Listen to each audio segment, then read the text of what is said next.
Kalau ada pertanyaan siapa sebetulnya yang melihat, kira-kira jawaban Anda? Orang mengatakan kalau saya melihat Anda, siapa yang melihat ya? Pasti saya yang melihat kan? Siapa namanya ya Abisarano misalnya. Begitu kan?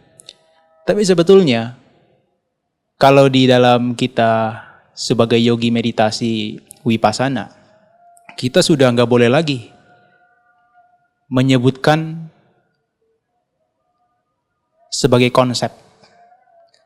Nama kita, nama Anda, nama siapapun, itu adalah konsep kesepakatan. Kesepakatan. Dan itu kesepakatan umum. Besok bisa aja Anda ganti nama Anda. Jadi Robert misalnya.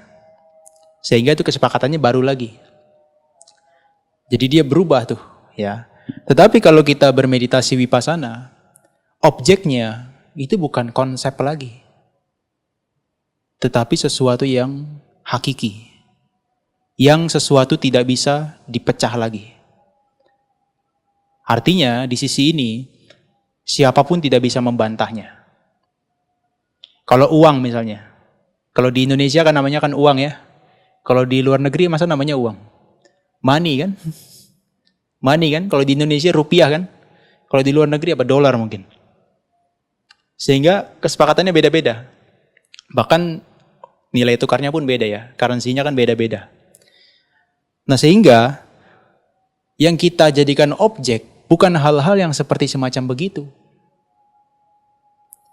Bukan konsep lagi, tapi adalah sesuatu yang hakiki. Maka disebut sebagai sesuatu yang esensial. Nah sesuatu yang esensial, yang hakiki sebetulnya tidak ada di luar. Ada di luar tapi tidak perlu diamati yang di luar. Dia ada di dalam sebetulnya. Di dalam diri kita. Fisik dan batin kita. Maka ketika ditanya siapa yang melihat, jawabannya nggak bisa sesederhana saya yang melihat. Tapi jawabannya adalah kesadaran yang melihat. Sebetulnya itu hanya perwakilan aja sebetulnya. Kesadaran yang melihat. Jadi seperti Anda sekarang sedang melihat nih, sedang mendengar juga. Itu kedua-duanya dia berganti-ganti. Kesadarannya ganti-ganti. Kesadaran melihat, kesadaran mendengar, kesadaran melihat, kesadaran mendengar. Itu berganti-ganti setiap waktu, setiap saat. Dan kemarin saya sebutkan, dia sangat cepat sekali. Dalam satu jentikan jari bisa 1 triliun muncul dan lenyap. Maka kita sebagai manusia biasa, dengan konsentrasi yang kurang tajam, itu akan sulit. Oleh karena itu, pertanyaannya lanjutan, Anda mungkin akan mengerti. Ketika Anda sudah praktek meditasi Vipassana, maka Anda bisa perhatikan, mengapa Anda bisa melihat? Kalau dulu kan gampang ya kita ngomongnya ya, siapa yang melihat? Ya saya. Kenapa sebabnya? Ya karena saya punya mata. Tapi sebetulnya bukan begitu. Sebetulnya faktornya itu banyak. Faktornya yang pertama kita punya mata. Tapi mata juga harus mata yang sehat. Faktor pendukung lainnya apa? Ini adalah namanya objek penglihatan. Objeknya misalnya bunga atau katakanlah orang dan sebagainya. Itu objeknya. Pokoknya sesuatu yang berbentuk dan berwarna. Itu objeknya. Jadi apapun yang Anda bisa lihat melalui mata, itu selalu memiliki bentuk dan warna. Kalau tidak memenuhi itu, tidak bisa dilihat. Oke. Nah yang ketiga di sini dikatakan itu ada cahaya. Ada objek, ya, ada asana nih, tempat duduk ini. Tapi ruangan ini gelap, nggak ada cahaya sama sekali. Bisa melihat nggak? Tapi Anda punya mata ya. Tapi saat itu karena tidak ada cahaya, faktornya tidak memenuhi, maka nggak bisa melihat. Di sisi yang lain, yang keempat, itu adanya pikiran, perhatian kita. Perhatian kita ini diarahkan kemana? Manasikara. Contoh sekarang, kalau kita ini kan sedang melihat nih ya, berarti perhatian Anda diarahkan kepada objek penglihatan. Yang dalam hal ini adalah yang di depan misalnya. Sehingga perhatian Anda tertuju kepada saya. Nah tetapi kalau misalnya tiga-tiganya lengkap nih, ada mata, kemudian ada objek penglihatan di depan, ada cahaya. Tapi perhatian Anda nggak di sini. Muncul nggak tuh kesadaran melihat? Muncul nggak? Badannya di sini, pikirannya kemana-mana. Paham ya? Nah seperti sekarang, kita kan di sini duduk. Di depan kan ada suara. Itu kan objek suara kan ya? Tapi ketika kita nggak beri perhatian ke sana, lebih kita dominan ke sini, muncul kesadaran mendengarnya yang di sini apa yang di sana? Di sini. Tapi kadang-kadang karena dia sangat dominan di sana, suaranya, kadang-kadang bisa kedengeran tuh. Nah, sebetulnya ketika kedengeran, itu adalah kesadaran yang berganti. Dengar di sini, dengar di sana, dengar di sini, dengar di sana, dengar di sini, dengar di sana.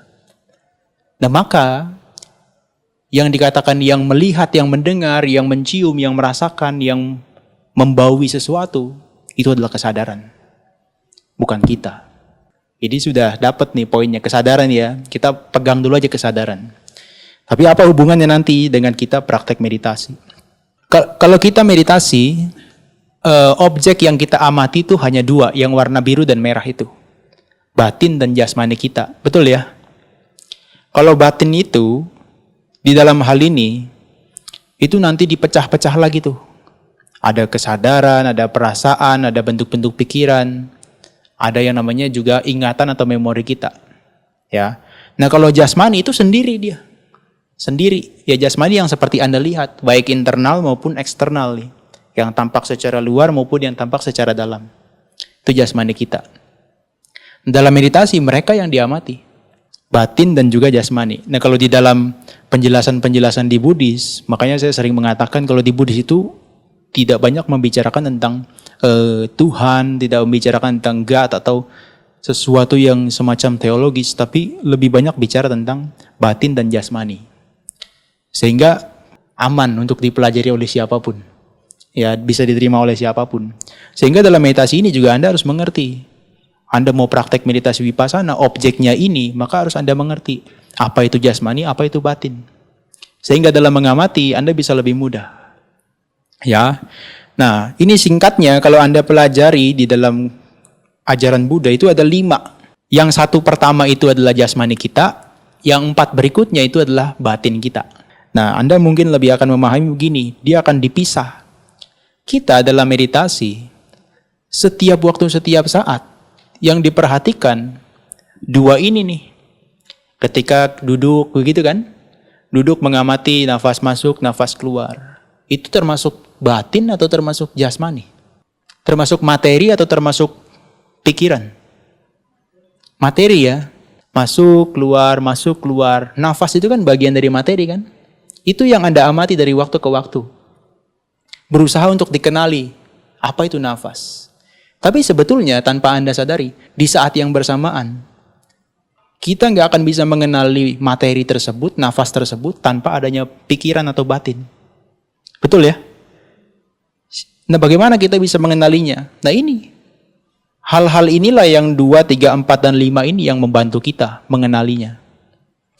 Contoh, ketika ada kontak dari kita bersentuhan nih, kan sentuhan nafas kan, masuk, keluar, kita bisa merasakan kan di hidung kita. Apa rasanya? Rasanya kan seperti dingin, kadang-kadang panas dan sebagainya. Itu perasaan sebetulnya. Yang bisa menilai. Kalau bukan perasaan yang menilai, atau materi saja yang menilai, semestinya mayat itu bisa merasakan mestinya. Mayat kan masih tubuhnya kan lengkap ya. Tapi mayat diketok-ketok dia nggak akan bangun. Kamu bisa nafas nggak? Karena dia sudah nggak ada perasaannya. Batinnya sudah tidak ada. Kemudian kita bisa mengenali ketika nafas masuk, keluar, kita bisa tahu, oh ini nafas masuk, ini nafas keluar, oh ini panjang, ini pendek, oh ini kasar, ini halus. Itu adalah persepsi kita. Perception, sanya. Persepsi kita mengenali sesuatu. Contoh ini Anda akan gampang. Coba Anda tutup mata. Tutup mata ya. Coba sekarang di dalam pikiran Anda sekalian, Anda bayangkan Anda sedang ada di sungai. Rasakan ada suara air sungai yang sedang mengalir.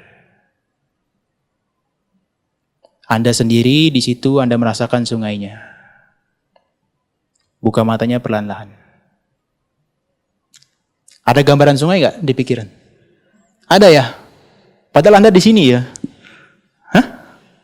Itu persepsi. Coba kalau saya suruh sekarang, coba bayangkan, merem lagi matanya. Bayangkan sekarang galaksi Bima Sakti. Bayangkan galaksi Bima Sakti. Buka matanya perlahan-lahan. Muncul nggak? Muncul. Apa yang muncul? Wah, hebat, berarti udah pernah ke sana ya. Muncul nggak tadi? Nggak muncul ya? Yes, betul.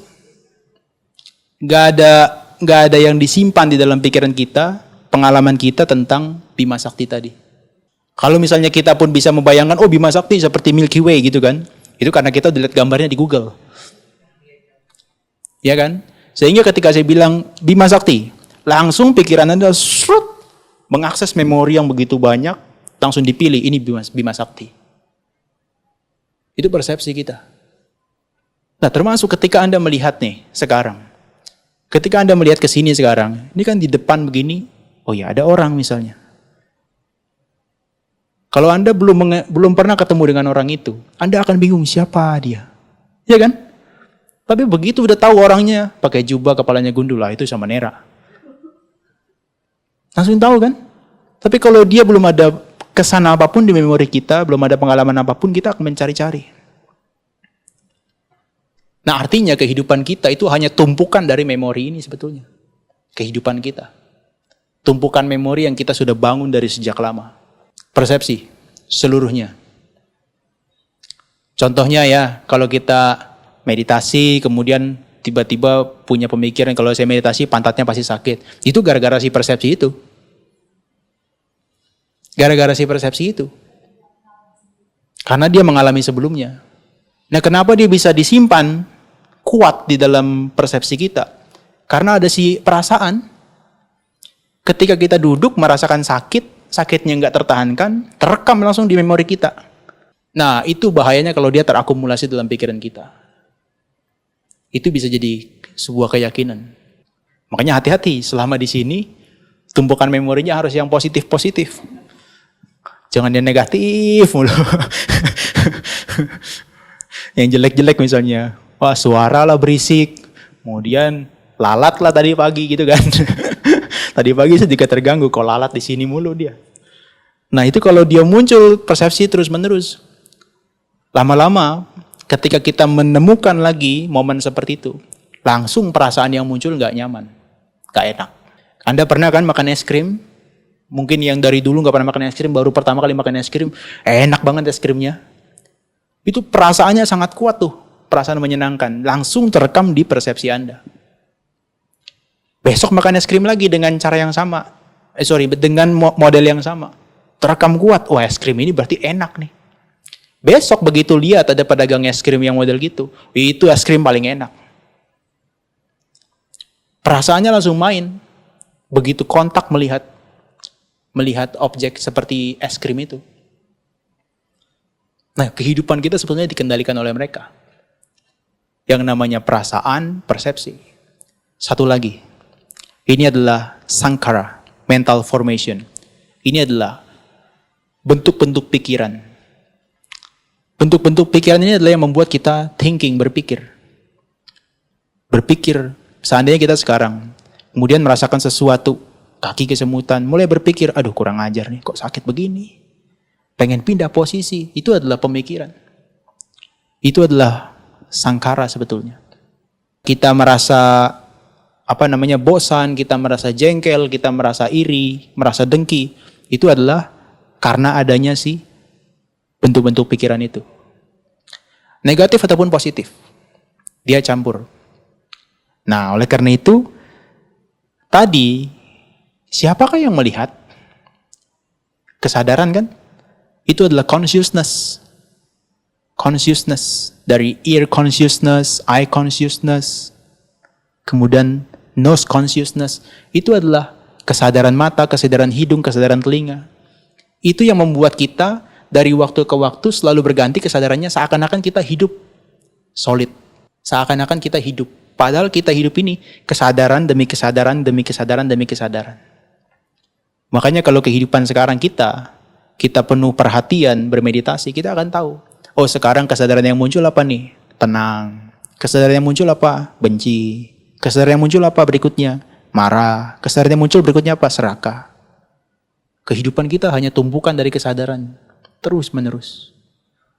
Maka kita lahir dan mati Kesadaran ini yang berganti terus-menerus. Bisa dipahami ya sampai sini ya? Bisa ya? Ini masih pengantar aja di awal. Nah, tetapi saya nggak akan masuk ke batin dulu. Batin kita akan bahas di belakang karena cukup rumit. Saya akan bahas terkait dengan unsur bagian-bagian tubuh kita. Mungkin kita sudah mengalami ya, atau membaca atau merasakan, sebetulnya kita punya tubuh jasmani ini terdiri dari namanya 32 unsur. Seperti hati, ginjal, limpa. Itu kalau dipecah-pecah, mereka tuh terdiri dari 4 unsur ini. Unsur tanah, unsur air, unsur api, dan unsur udara. 4 unsur ini. Contohnya adalah coba kulit kita, ini dipotong sedikit, itu dibelah, dipecah-pecah, itu selalu ada 4 unsur. Ada unsur tanahnya, ada unsur airnya, ada unsur anginnya, ada unsur apinya. Selalu ada. Yang internal pun begitu. Sampai usus kita seperti begitu. Cuma ini di dalam hal ini, unsur-unsur tanah ini disebut unsur tanah. Ini yang paling dominan tanahnya. Apapun yang keras, yang padat, itu disebut sebagai unsur tanah. Kalau yang bisa kita lihat ini adalah kesa, ini adalah rambut kepala. Rambut kepala kita meskipun tipis, tapi ini adalah unsur tanahnya dominan. Unsur tanahnya dominan, maka dia padat. Padat kan? Mau dia keriting, mau dia lurus, rambutnya tetap aja padat. Kemudian kesa, loma itu adalah bulu badan. Ini bulu badan kita meskipun dia tipis. Tapi begitu kita analisa, dia 4 unsur sebetulnya. Dia dimasukkan ke dalam bentuk padat. Kemudian loma, nakha, dan nakha itu adalah kuku. Kuku kita kan padat ya. Nah, kuku kita padat ini termasuk unsur tanahnya dominan. Danta ini gigi kita. Gigi kita ini unsur padatnya juga dominan. Yang keras-keras. Taco ini kulit. Jadi kulit kita, ini kalau kemarin saya bilang kalau nggak ada unsur airnya sebagai pengikat, dia pecah gitu loh. Nggak ada bedanya kita dengan tepung. Sadis ya, manusia disamakan dengan tepung. Tapi ya adalah unsur padat memang begitu. Unsur padat disatukan dengan unsur air, maka dia menyatu. Nah, maka badan kita, kalau kita pegang kulitnya sekarang, kadang-kadang dia dingin, kadang dia panas. Kenapa begitu? Karena ada unsur apinya. Nah, kemudian ini adalah seperti daging, tulang, sumsum. Kemudian disebutkan ada ginjal, jantung, hati. Ada rongga, dada, limpa, paru-paru. Itu semua disebutkan sebagai unsur tanahnya dominan. Nah, kalau di dalam meditasi Satipatthana, ya di beberapa tempat dia menyelenggarakan meditasi Vipassana berdasarkan Satipatthana namanya. Ini masuk dalam salah satu objek yang diperhatikan. Jadi unsur tubuh jasmani, 32 bagian tubuhnya, dia akan analisa. Mulai dari rambut kepala, bulu badan, itu dianalisa. Untuk apa sebetulnya? Nanti di ending terjawab, untuk apa sebetulnya? Untuk kita bisa memahami sebetulnya tubuh ini menjijikan. Ibu-ibu setiap hari keramas di sini? Setiap hari? Sehari berapa kali? Sekali. Ada yang lebih dari sekali? Yang laki-laki berapa kali keramasnya? Sekali sehari. Pasti. Pasti. Nggak pasti Pak Vincent. Nggak pasti ya. Bapaknya yang depan berapa kali keramas? Sekali. Pasti ya. Pasti. Padahal dikit rambutnya. Anda sekali ya keramasnya ya. Ada yang nggak keramas selama seminggu? Ada tapi nggak ngaku gitu kan? Kalau Anda dengan rambut segitu panjang cuma sekali keramas dalam satu hari, itu sebetulnya menjijikan loh. Saya gundul gini, setiap mandi keramas. Serius. Kenapa? Karena kalau kita keluar kena matahari dengan kepala gundul gini, langsung berminyak. Kita pegang begini, dia udah lengket. Dan itu pasti kalau kita nempel di bantal kepala, pasti dia akan berbau. Saya setiap mandi pasti keramas. Makanya daripada memberikan saya sabun mandi, lebih baik sabun kepala, sampo. Itu lebih bermanfaat. Rambut kita nggak dikeramasin itu aja, di kepala kita aja, bau aja kita, sudah jijik sendiri ya. Apalagi rambut orang lain. Makanya sebetulnya, apapun dari organ tubuh kita ini, itu hanya indah ketika dia pada tempatnya. Paham ya? Kalau nggak pada tempatnya, jijik. Meskipun itu punyanya Miss Universe gitu ya, yang paling cantik misalnya. Tapi begitu kita lagi ada makanan, ada bakso gitu, rambutnya jatuh di situ. Mau makan gak kita? Gak jadi makan. gara-gara jijik dengan rambutnya. Tapi begitu ada di kepalanya dia, wah, cantiknya bukan main kan? Indahnya bukan main. Tapi begitu rambutnya ini jatuh di makanan, kita jijik banget. Itu baru rambut loh, belum gigi.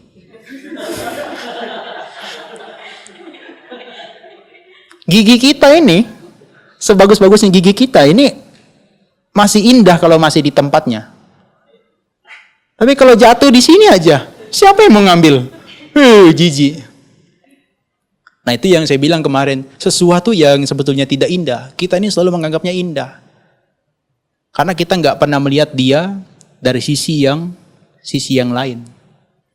Nah maka hal-hal ini bisa direnungkan sampai ke dalam konteksnya usus, selaput, isi perut, tinja, itu termasuk tuh unsur tanah. Ya, jadi tinja itu bukan dari dimensi lain, dari dimensi perut kita sendiri, unsur tanah yang dari tubuh kita. Kita makan, kemudian diproses, dicerna, kemudian jadi tinja. Nah itu juga bagian unsur tanah yang dominan. Nah unsur air bagaimana? Kemarin saya bilang yang paling sulit diamati adalah unsur air. Ya betul, karena dia adalah sifatnya kohesif dan mengalir. Nah tetapi kita bisa lihat, itu seperti cairan empedu, itu kan dalam tubuh kita kan. Dahak gitu kan. Ya jangan dikeluarkan sekarang. Nanah, darah, keringat, lemak, air mata, minyak, ludah, ingus, cairan sendi, air kencing. Itu semua adalah unsur airnya dominan. Kenapa? Karena dia mengalir. Dan dia kohesif, menyatu. Maka Anda bisa pegang air nggak? Ayo saya tanya di sini. Bisa pegang air nggak? Gak bisa dia. Maka dia bukan objek sentuhan.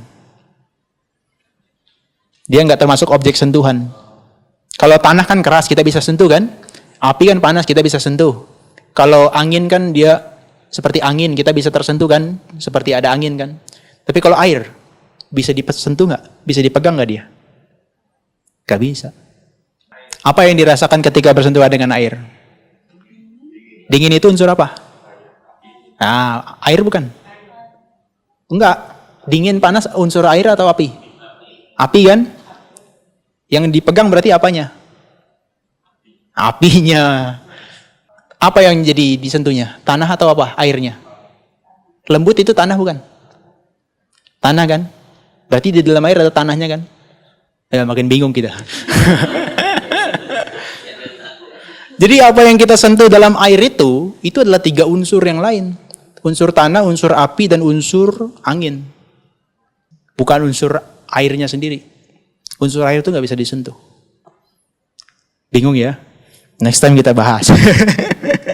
Oke, ini unsur api. Unsur api ini adalah sesuatu yang panas, yang katakanlah yang hangat, yang membuat kita tuh menjadi menua dan sebagainya. Ya apapun yang kita minum, yang kita makan, itu ke dalam tubuh kita, itu unsurnya panas dan dingin. Atau apapun yang ada di dalam tubuh kita ini, yang dipegang, yang dikecap, atau yang dicerna, kalau itu panas dan dingin, itu unsur api.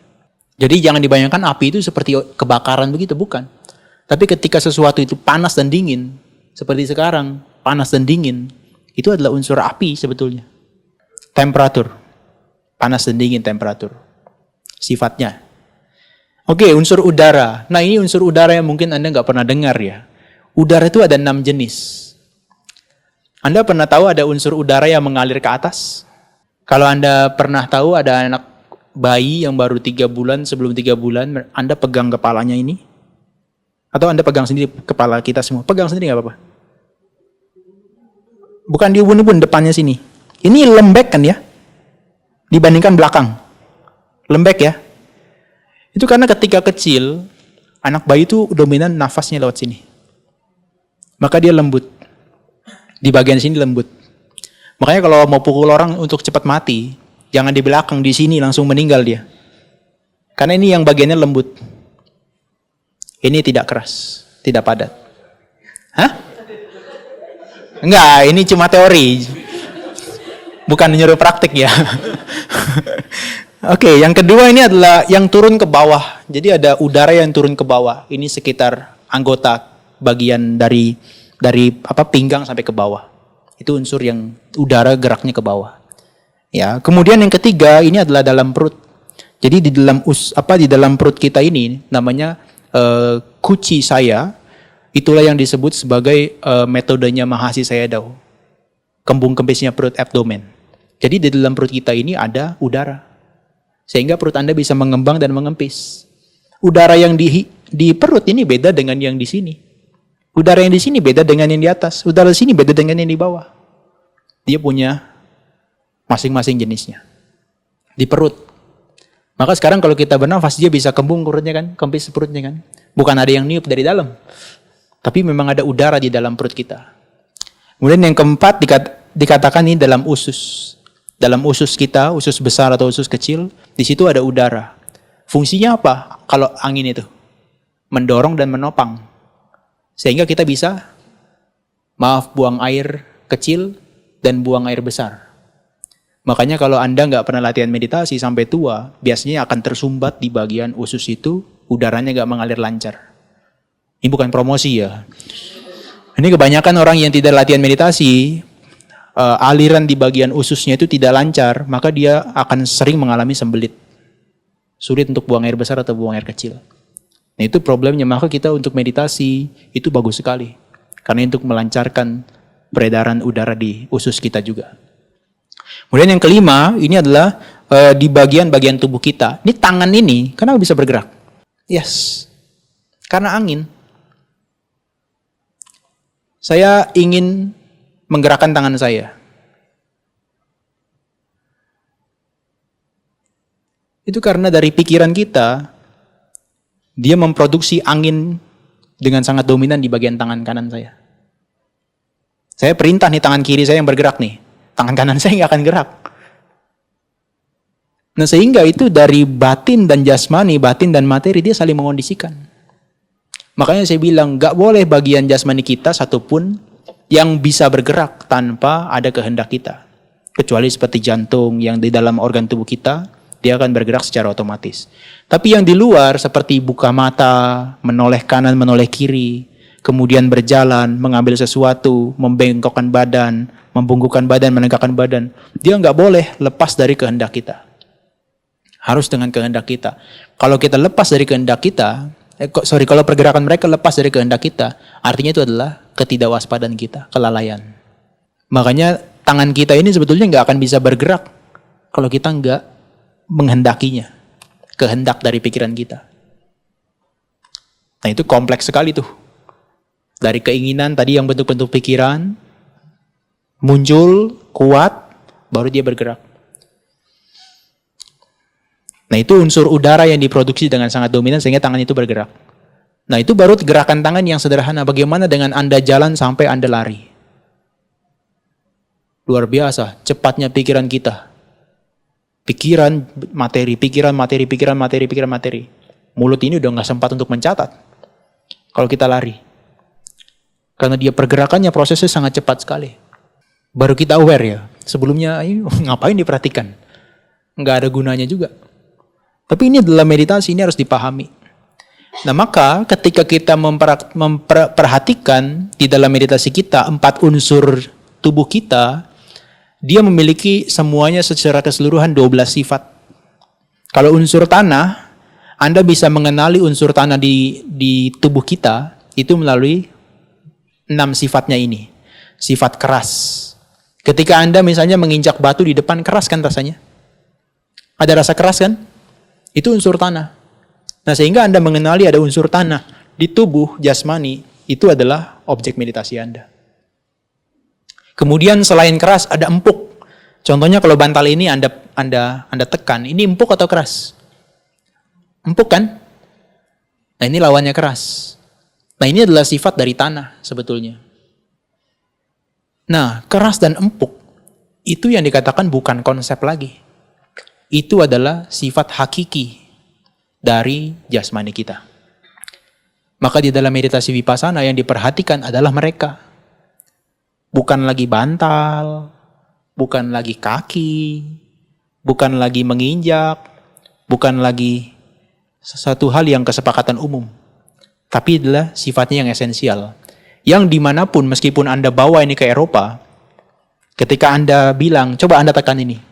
Gak mungkin orang Eropa bilang ini keras. Kalau dia bilang ini keras, berarti sakit dia. Ya, berarti sakit dia. Nah ini yang dikatakan tidak terbantahkan oleh siapapun. Kalau tadi uang, nama orang, nama kota, nama siapapun itu masih bisa dibantah. Tapi kalau hal-hal semacam ini, unsur tanah, dia nggak bisa dibantah. Kalau keras ya bilangnya keras. Kalau empuk ya bilangnya empuk. Makanya Anda kalau duduk di lantai, dalam jangka waktu 20 menit, 30 menit, kemudian saya tanya, gimana? Lantainya keras nggak? Enggak kok, ini lantainya empuk. Berarti pantatnya bermasalah. Mesti dicek ini. Nah itu yang berkaitan dengan dua sifat. Yang kemudian ada kasar dan licin. Kemarin kan sudah disebutkan kan, itu kalau Anda berjalan, yang diperhatikan bisa bagian kasarnya atau licinnya. Nah kemudian ada unsur berat dan ringan. Merasa nggak ketika lagi meditasi jalan, itu kaki itu ada rasa ringan dan berat. Ketika diangkat dan didorong dan diletakkan, terasa ya? Nah itu sebetulnya ketika Anda renungkan, Anda perhatikan, berat, atau ringan. Itu adalah proses Anda bermeditasi vipassana. Beratnya berubah-berubah kan? Nggak sama setiap saat kan? Nah, artinya berat yang satu, berat yang pertama itu sudah muncul dan lenyap. Berat kedua muncul dan lenyap. Berat ketiga muncul dan lenyap. Nah, memperhatikan mereka muncul dan lenyap, itulah yang disebut sebagai bervipassana. Jadi kita melihat unsur tanah di tubuh kita, dia hanya muncul dan lenyap. Sepakat ya, muncul dan lenyap ya. Nah kemudian unsur air, dia kohesif dan mengalir. Kayak darah kita, kemudian ingus, ini kan mengalir kan dia, seperti lendir. Kemudian seperti keringat, dia mengalir. Kohesif, dia mengikat. Nah itu unsur air, tapi dalam hal ini kita nggak bisa memperhatikan secara detail dalam meditasi vipassana ini. Kemudian unsur api, panas dan dingin ini sangat sering kita bisa rasakan kan. Kita duduk pertama kali, pantat kita masih dingin, ini kan? Karena tadi kena AC, kemudian lama-kelamaan kok panas ya rasanya. Itu alami, wajar. Karena sudah terlalu lama dia duduk dan gak nyaman, jadi sehingga menimbulkan unsur apinya dominan. Ya. Nah yang terakhir ini unsur angin. Coba nanti Anda perhatikan ketika Anda mau jalan, ketika kaki diangkat, itu seperti ada angin yang mengangkat. Dia adalah menopang sebetulnya, mengangkat. Kemudian seperti ada mendorong mau ke depan, itu ada angin yang mendorong. Anginnya bukan di luar ya. Beberapa orang bilang ada angin tuh, kayak ada puting beliung di kaki saya katanya. Bukan. Ini di dalam kaki kita, unsur angin, unsur geraknya yang diamati. Jadi jangan divisualisasikan, oh ini ada angin, bukan, dirasakan aja. Ketika diangkat, mengangkat kan? Ketika didorong dia mendorong kan? Meletakkan dia meletakkan. Maka kalau Anda benar-benar perhatikan dari dia mulai mengangkat sampai meletakkan, 4 unsur ini yang bekerja terus-menerus. Ketika mengangkat berarti unsur angin dominan, pendorong unsur angin dominan. Ketika meletakkan unsur tanah dominan. Jadi kehidupan kita, jasmani kita ini kalau kita pecah, cuma 4 unsur sebetulnya. Nggak ada yang lain, nggak ada yang lebih daripada itu. Nah tadi kan kita sudah belajar, sudah ketahui terkait dengan materi, rupa. Itu ada 4 hal kan, unsur tanah, unsur air, unsur panas, dan juga unsur angin. Nah sekarang sekarang batin, pikiran kita ini ada 4 yang tadi saya sebutkan. Perasaan, persepsi, bentuk-bentuk pikiran, dan consciousness kesadaran kita. Ini tadi kan ditanya, apakah yang bentuk-bentuk pikiran kita yang negatif doang? Enggak. Jadi dia dikatakan bentuk-bentuk pikiran itu jumlahnya ada 50. Banyak sekali kan? 50 itu ada yang netral, ada yang jahat, ada yang baik. Nah begini teka-tekinya. Main teka-teki dulu ya. Dikatakan kalau unsur batin yang positif, yang baik, itu totalnya ada 25. 25 nih ya. 25. Yang jahat, yang negatif ada 14. Banyak yang mana? Baik ya. Coba kita balik ke fakta kehidupan kita. Lebih potensial mana yang sering muncul dalam kehidupan sehari-hari? Hah? Yang 14 ya? Yang 14 ya? Yang baik itu sulit muncul kan? Padahal dia 25 loh jumlahnya. Tapi yang baik ini, dia sulit untuk muncul. Nah maka ketika Anda join ke retreat ini, semestinya dari hari pertama sampai hari terakhir, semua isinya harusnya pikiran yang baik. Karena kalau di luar, untuk memunculkan pikiran yang baik ini sulit sekali. Dominannya yang negatif. Apa sih yang negatif itu? Saya sebutkan satu-satu. Rasa ngantuk dan malas, rasa benci, iri hati, kikir, serakah, sombong, kemudian menyesal. Itu kan semua yang hadir dalam kehidupan kita sehari-hari kan? Yang hampir 24 jam kita kalau nggak tidur, dia mulu yang muncul. Kalau nggak marah ya serakah. Kalau nggak marah nggak serakah ya gelisah. Kan itu aja isinya. Betul kan? Makanya di sini benar-benar kita harus mengekang indera kita. Jangan sampai dia menjadi indera yang gelisah. Yang baru duduk sedikit, goyang-goyang. Itu adalah bentuk kegelisahan. Bukan pikiran yang baik. Baru duduk sedikit, pantatnya sakit. Aduh, ini kok sakit melulu. Itu kebencian. Nah, maka jangan bawa kebiasaan dari luar ke sini. Justru nanti bawa kebiasaan dari sini keluar. Karena di sini adalah memproduksi pikiran yang baik itu. Apa yang baik? Ketika Anda jalan, angkat, dorong, letak, itu adalah perhatian penuh. Mindfulness. Mindfulness, sati, perhatian penuh, itu adalah 1 dari 25 pikiran yang baik. Dan menyenangkannya, membahagiakannya adalah ketika sati ini muncul, seluruh pikiran baik ini mengikuti. Ketika perhatian penuh ini muncul, semua pikiran baik ini mengikuti. Ketika ada perhatian penuh, ada konsentrasi, ada semangat, ada kegembiraan, ada keyakinan, ada rasa malu berbuat jahat, ada rasa takut berbuat jahat, ada keseimbangan batin, ada cinta kasih, ada kedermawanan. Ketika perhatian penuh ini muncul. Karena begitu perhatian penuh hanya fokus pada objek meditasi kita, angkat, dorong, letak, berat, ringan. Di situ tidak ada potensi unsur-unsur yang negatif, yang jahat dari batin kita ini muncul.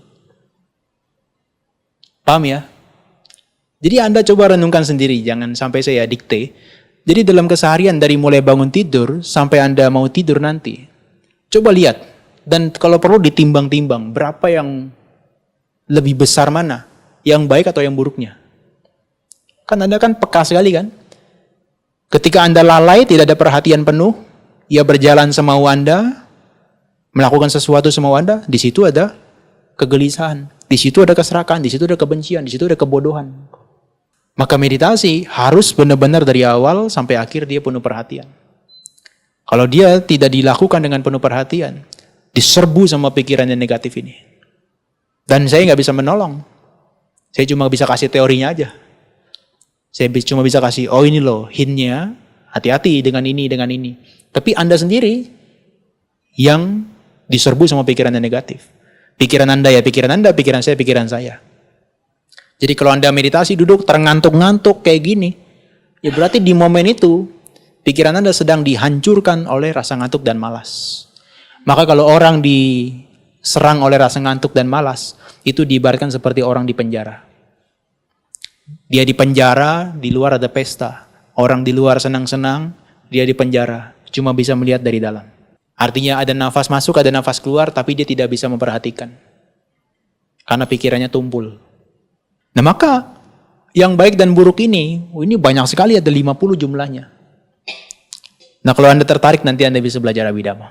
Nah tetapi dari 5 agregat, 5 kelompok kehidupan ini, baik itu jasmani, form itu materi, itu sebetulnya bukan milik kita. Kalau memang dia adalah diri kita, sekarang Cisanti, tangannya dicopot dari badannya. Kira-kira yang Cisanti itu yang tangannya atau yang badannya? Badannya ya, karena masih agak utuh ya. Masih agak utuh ya. Berarti tangannya bukan milik Cisanti dong? Boleh saya ambil berarti? Oke, kita lebih kejam lagi. Kepalanya sekarang saya ambil. Kepalanya saya copot dari badannya. Kira-kira yang mana? Yang dirinya? Badannya atau kepalanya? Hah? Betul. Kalau sudut pandang neuroscientist dia dari otaknya bilangnya. Tapi yang betul adalah jawaban suster itu. Susternya bilang kalau dia secara keseluruhan. Diri kita disebut sebagai saya, sebagai Abhisarano, kalau dia utuh secara keseluruhan. Anda nggak mungkin manggil saya Abhisarano kalau kepalanya hilang. Tiba-tiba jalan badannya doang sama tangannya. Itu kan Nabi Sarana itu. Itu sama nera yang lain.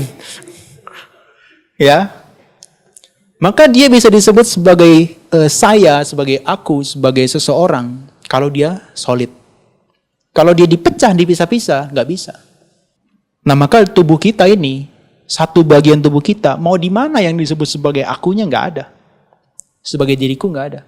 Mau disebut sebagai kepalanya, ya udah kepalanya copotin aja. Tapi begitu dicopotin, ini bukan saya ini kepala. Maka tubuh kita ini bukanlah milik kita sebetulnya.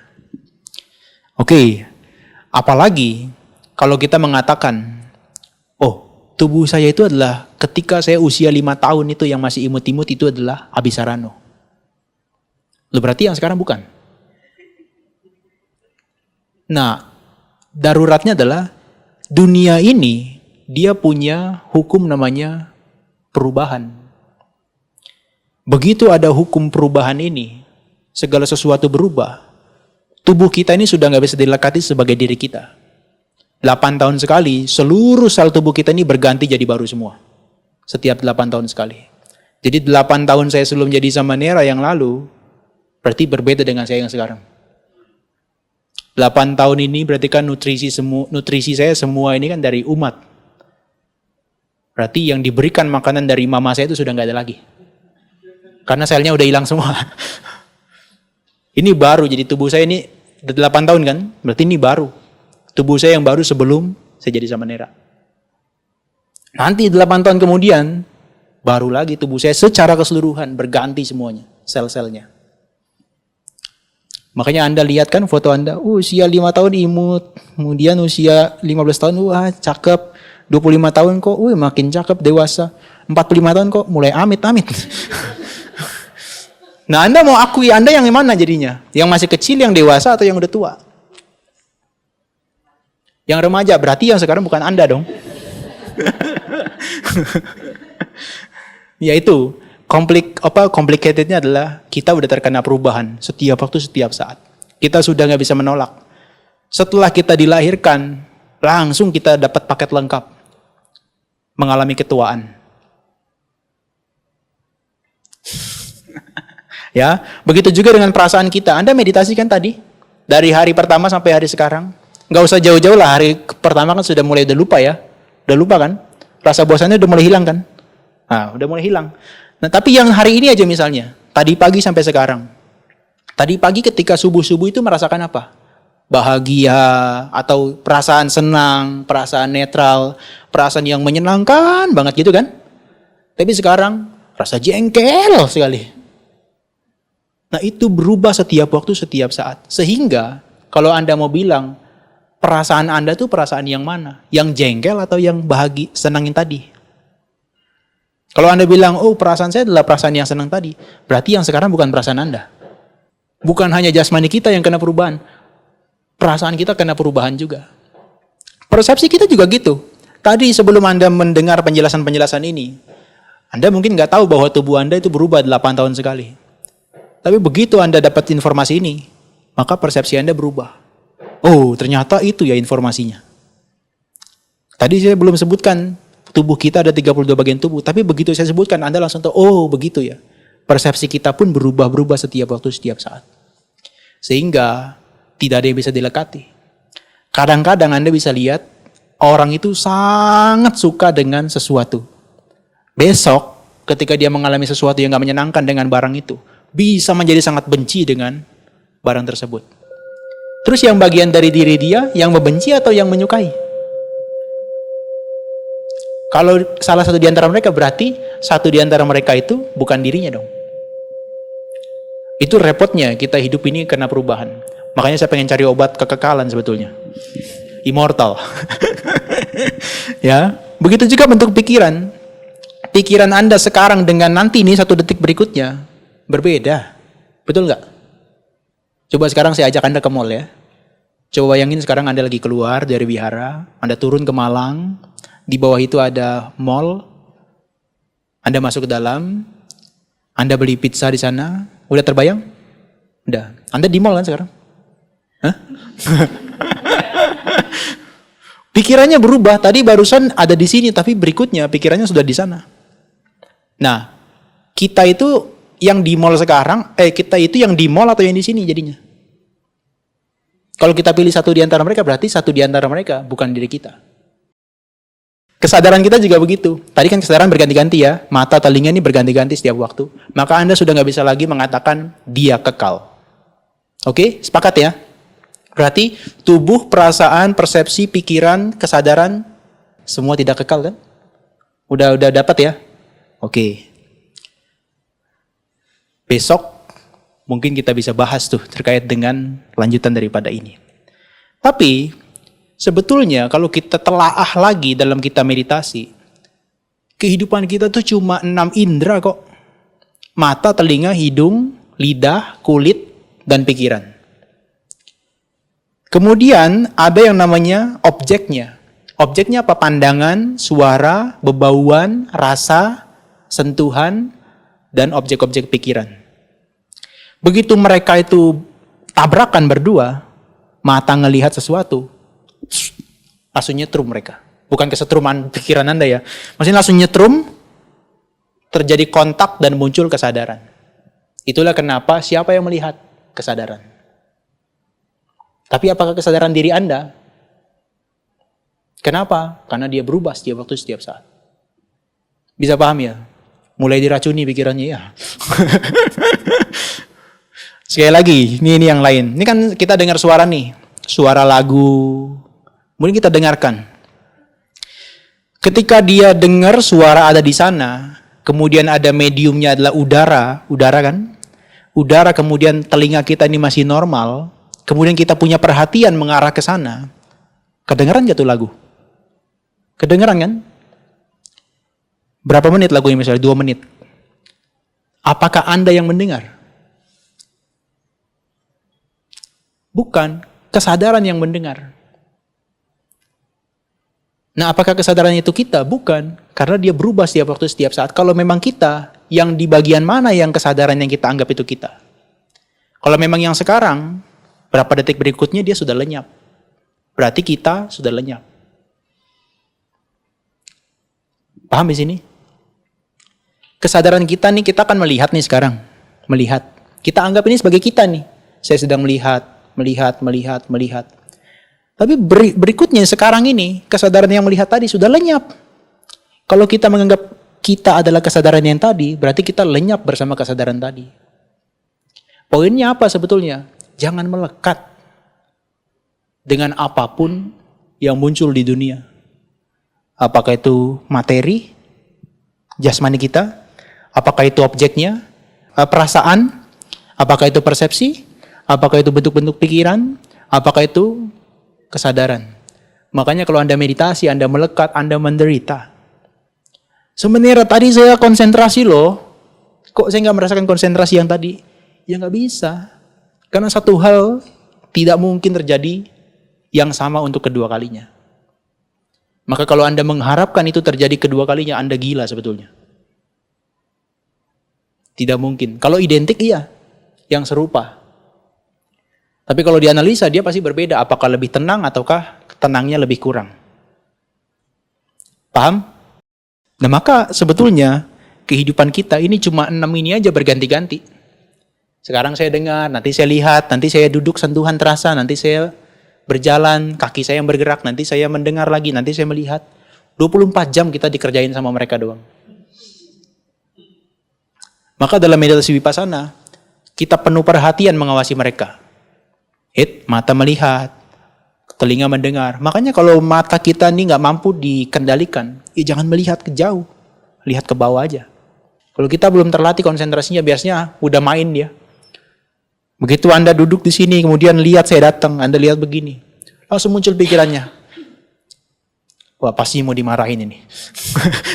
Pasti muncul pikirannya, nggak bisa netral, nggak bisa mengatakan, oh itu 4 unsur sedang berjalan. Nggak bisa. Nggak bisa kan pikiran kita kan? Padahal secara hakikinya, secara esensialnya, semua yang kita lihat ini adalah 4 unsur. Betul kan? Anda 4 unsur, saya 4 unsur. Sama nggak? Sama. Itu kaca juga 4 unsur. Tapi kita bisa nggak tuh melihat kaca itu 4 unsur? Orang ini 4 unsur. Kalau kita udah melihat sampai dia ini 4 unsur, namanya hilang, perasaan kita terhadap mereka hilang. Maka kalau saya belajar tentang psikologi barat itu, yang namanya epistemologi subjektif tentang perasaan terhadap seseorang, itu sudah hilang. Karena kita melihat langsung yang hakikinya. Melihat si Wendy ini bukan sebagai utuh lagi, tapi sebagai 4 unsurnya langsung. Tapi jangan Anda terapkan di luar. Nanti ada orang lewat, halo 4 unsur. Gak bisa. Makanya meskipun kita belajar hal-hal semacam ini kebenaran hakiki. Namanya paramatha saca, kebenaran hakiki. Tapi kita hidup di kehidupan kita yang sosial, kita butuh namanya kebenaran konvensional. Samuti saca. Maka itu tetap kita menggunakan saya, Anda, kamu, dia, laptop. Kan gak mungkin kita bilang, oh 4 unsur nih. Kita gak bisa bilang 4 unsur. Atau nanti Anda misalnya komunikasi dengan orang misalnya kan. Hey, 5 kelompok kehidupan, ini 5 kelompok kehidupan ini sedang bicara dengan 5 kelompok kehidupan itu. Terlalu kompleks, maka kita butuh kebenaran yang konvensional. Makanya saya masih menggunakan saya, Anda, dan sebagainya. Itu untuk bahasa komunikasi aja. Tapi sebetulnya kebijaksanaan kita harus paham terkait dengan hal ini. Kenapa? Jadi kita tahu nggak ada sesuatu yang dilekati. Coba kalau saya melihatnya sebagai konsep kepada Wendy, mungkin saya akan muncul perasaan jengkel, atau perasaan suka, atau perasaan yang lain-lain. Tapi sukanya ini suka biasa ya, bukan cinta ya, sorry. Hah? Ya. Nah maka dalam kita meditasi, batin dan jasmani ini yang harus kita perhatikan terus-menerus. Ini Anda bisa lihat ya, dari bentuk ini, dari jasmani kita, ketika dia kontak, dia mengetahui akan muncul feelings atau sensation, perasaan. Perasaannya ada 3 jenis, ada perasaan pleasant feeling, unpleasant, dan neutral. Menyenangkan, tidak menyenangkan, dan netral. Kalau kita minum sesuatu yang kita suka, senang kan? Kalau minum air putih biasa nggak senang kan? Biasa aja kan? Netral kan? Nah itu adalah karena kita bersentuhan dengan air minum tadi. Kemudian nanti dari kita merasakan perasaan muncul, langsung dia muncul persepsi, oh ini adalah air ini, oh ini adalah air itu. Makanya meskipun Anda matanya ditutup, disuruh minum, tahu Anda ini bir, ini Coca-Cola. Tahu. Kenapa? Karena ada perasaan itu, ada persepsi juga. Tapi kalau saya nggak pernah minum Coca-Cola, kemudian dikasih Coca-Cola, saya nggak tahu ini apa ya rasanya ya. Mungkin ini susu, ya. Tapi karena udah ada pengalaman sebelumnya, maka begitu merasakan langsung muncul perception di sini nih, ya. Nanti dari perception muncullah mental formation, bentuk pikiran. Aduh ini Coca-Cola enak banget nih, aduh pengen lagi. Itulah bentuk pikiran. Maka muncul kesadaran, merasakan melalui lidah, pengen lagi. Nah ini juga diterapkan dengan cara yang sama kepada orang lain. Yang kita suka dan yang tidak kita suka. Kalau kita melihat orang yang tidak kita suka, perasaannya gimana? Gak nyaman kan? Di persepsi sudah main kan? Itu kurang ngajar itu yang kacamatanya bulat, kemarin jitak kepala saya, pengen saya balas sekarang. Langsung persepsinya negatif terhadap dia. Ketika persepsinya jelek terhadap dia, langsung bentuk pikirannya juga jelek. Ingin memukul, ingin melakukan sesuatu yang buruk. Disitulah karma diproduksi. Disitulah kita melakukan karma. Karma baik atau karma buruk. Nih, di sini. Disinilah kita memproduksi karma. Ketika Anda meditasi jalan, ya kan? Ada intention 3 kali dicatat kan? Itu intention yang baik atau yang buruk? Baik, karena itu penuh perhatian. Ingin berjalan, baru Anda jalan. Tapi kalau lihat Pak Vincent, ingin getok kepalanya, baik atau buruk? Buruk. Bisa paham ya? Nah itu kenapa dia diproduksi di sini ketika kita muncul bentuk-bentuk pikiran. Jadi karma bukan hanya secara verbal ucapan, maaf ya Pak Vincent, langsung saya maaf nih. Langsung saya munculkan karma baik secara pikiran, ucapan. Bukan hanya ucapan dan juga jasmani, tapi dia sudah diproduksi dalam pikiran kita. Makanya ketika Anda misalnya bermeditasi, muncul intention yang buruk, disitulah produksi karma terjadi. Contohnya, ketika Anda duduk meditasi, ngantuk-ngantuk, aduh jam berapa ini ngantuk banget, lanjutin dah. Itu niatannya baik atau buruk? Buruk kan?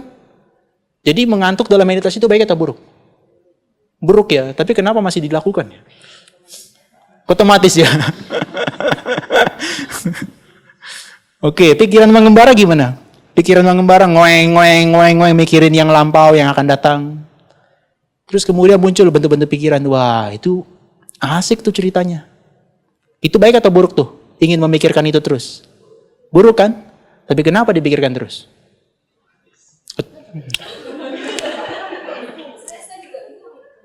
Kenapa nggak ada yang baik? Karena kita memang belum punya persepsi yang benar terkait dengan hal itu. Nah maka di dalam meditasi vipassana kita benarkan persepsi kita terhadap mereka. Itu fungsinya vipassana. Jadi persepsi kita, pemahaman kita ini dirubah. Dari terhadap sesuatu yang distraksi mengganggu kita, kita jengkel. Sekarang kita harus berubah. Ketika ada distraksi suara, kita catat sekarang suara. Muncul nggak kebencian di situ? Dosa muncul nggak? Enggak kan? Maka di dalam hal ini Anda melatih dengan cara demikian. Itu poinnya sebetulnya vipassana. Bisa dipahami? Ya, itu yang bisa kita sampaikan. Semoga Anda sekalian bisa terus-menerus mengembangkan vipassana dalam kehidupan saat ini dan bisa merealisasi kebenaran yang sejati. Semoga semuanya berbahagia.